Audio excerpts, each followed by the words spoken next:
ngayon, pag-uusapan natin ang isang pinaka-importanting bagay na dapat nyo malaman bago mag-umpisa ng mobile food cart. At today, pag-uusapan natin kung paano ka makakapagsimula kahit maliit lang ang puhunan mo. At sinisigurado ko sa iyo na posible to. Kaya kung ngayon nag-iisip ka na magnegosyo, tapusin mo ang video na to at siguradong marami kang matututunan. At kung hindi mo pa ako kilala, ako si Kim Llanes na ngayon ay handang i-share yung mga nalalaman ko simula nung nag-umpisa ako hanggang dulo. At ibibigay ko sa iyo ang mga strategy na ginawa ko para malampasan ko ang mga hirap at suliranin habang binabaybay ko ang landas ng pagninegosyo. Kaya ngayon, bibigyan muna kita ng 6 na tips kung paano mo gagawin yung dapat gawin kung magsisimula ka ng mobile food cart. Alam nyo ba, karamihan ng mga matatagumpay na food cart owner ay nagsimula lang sa maliit na cart o lamesa sa kanto. Diba? Posible. Kasi hindi nila kailangan ng milyong halaga o malaking kapital para lang makapag-umpisa. Ang kailangan lang ay lamesa at saka paniniwala na magtatagumpay sila. Ang pinaka-importante rito ay tamang diskarte at sobrang sipag. Kaya sa video na to, bibigyan kita ng step-by-step guide kung paano magsimula.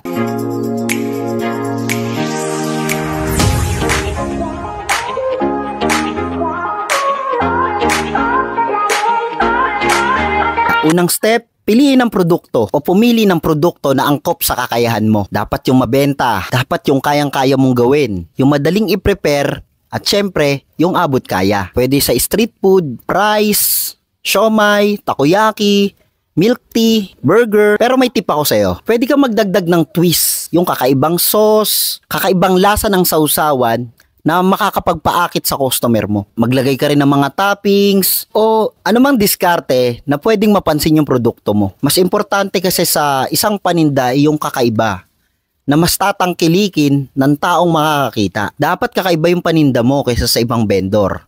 Kasi the more na maganda yung paninda mo, the more na tatangkilikin ka. Step number 2, simulan sa maliit. Huwag ka muna ma-pressure na bumili ng mamahaling food cart. Pwede kang mag-DIY. Gamit lang yung lamesa, upuan, na pwedeng makapag-umpisa ka kagad. O kaya, kung may pera ka naman ng kaunti at kaya mong bumili ng second hand na stall or food cart, ayun na lang yung gawin mo. Kaysa naman magpapabricate ka ng magandang food cart, magandang stall, tapos kapos ka pa sa budget. Ang pinaka-importante kasi sa pagtitinda ay makahanap ka ng magandang pwesto na maraming tao. Tulad ng tapat ng eskwelahan, terminal, palengke, na talagang hindi ka masisiro. Sa dami ba naman ng tao na yun, masisiro ka pa? May ilang tao ang magta-try dyan sa produkto mo. Lalo na kung kaakit-akit at presentable yung produktong ibebenta mo. Step number 3, budget breakdown. Sa pagbabudget ng pera, hindi mo kailangan iubos lahat ng puhunan mo. Kung may 10,000 kang puhunan, example, ganito mo siya pwedeng hatiin. Cart o mesa, pwede ka dyan gumastos ng 5,000. Initial stock, 3,000. Utensils or gamit, sabihin na nating 1,500. Siyempre, wag mong kakalimutan yung extra capital na kahit ano pa man ang mangyari, ay may bala ka. Kung magkulang yung supply mo, may pandagdag ka. Siguro 500 pesos, ubra na dyan. Hindi mo kailangan ng malaki kagad. Ang importante kasi, alam mo kung saan napupunta ang pera mo. So sana naintindihan nyo yun. Step number 4, pwede mo na kaagad lakarin yung legalidad o permit. Kung natatakot ka magtinda, dahil natatakot kang sitahin o paalisin, kumuha ka ng barangay permit. Okay na yun sa nag-uumpisa para na rin maging hassle-free yung business mo.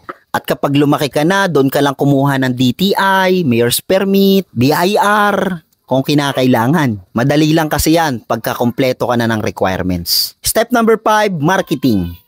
Gumamit ng social media para i-expose yung negosyo mo. Kasi kahit maliit yung business mo, kung pinapakita mo sa social media, siguradong lalaki rin yan. Kaya dapat malakas ang marketing mo. Gumawa ka ng Facebook page, na doon mo ipopost lahat ng produkto mo, doon mo ipapakita yung kwento ng negosyo mo, mag-post ka ng picture at video.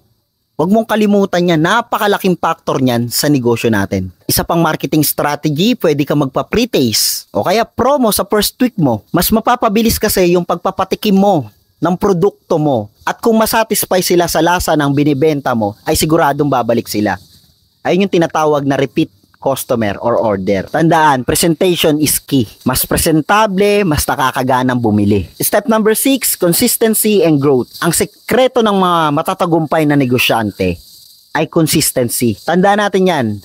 Ang sekreto sa success ay consistency. Dapat pare-parehas ang lasa. Dapat patuloy. Kung ano yung inumpisa mong lasa, ayun at ayun pa rin ang lasang ipapatikim mo. Lalo na kung masarap. Kasi pagka quality ang produkto mo, ay siguradong babalik-balikan ka ng mga customer mo. At syempre, dapat magtabi tayo ng savings para makapag-expand ka later on. Pwede ka magdagdag ng mga bagong menu o kaya magparami ng cart. Kaya napaka-importante ng savings sa atin. Huwag tayong ubos biyaya. Huwag tayong piling mayaman. Huwag tayong sabik gumastos. Dahil sa dulo, ikaw rin naman ang makikinabang yan. So, ayun yung 6 na step or guide na pwede nyong gawin kung magsisimula kayo ng mobile food cart business. So, yun na nga guys. Hindi mo kailangan ng malaking puhunan para makapagsimula ng business. Ang kailangan lang, tamang diskarte, consistency, sipag at konting creativity. Kaya kung nagustuhan nyo ang video na to, don't forget to like and share. Pakishare sa mga tropa natin dyan, sa kamag-anak na gusto magnegosyo. At huwag nyo makakalimutan mag-subscribe dyan. Dyan sa baba na yan. Para sa mas marami pang tips na magagawa ko. Kaya kita-kit sa susunod na vlog ko. Hanggang dito na lang. Maraming salamat. Bye-bye!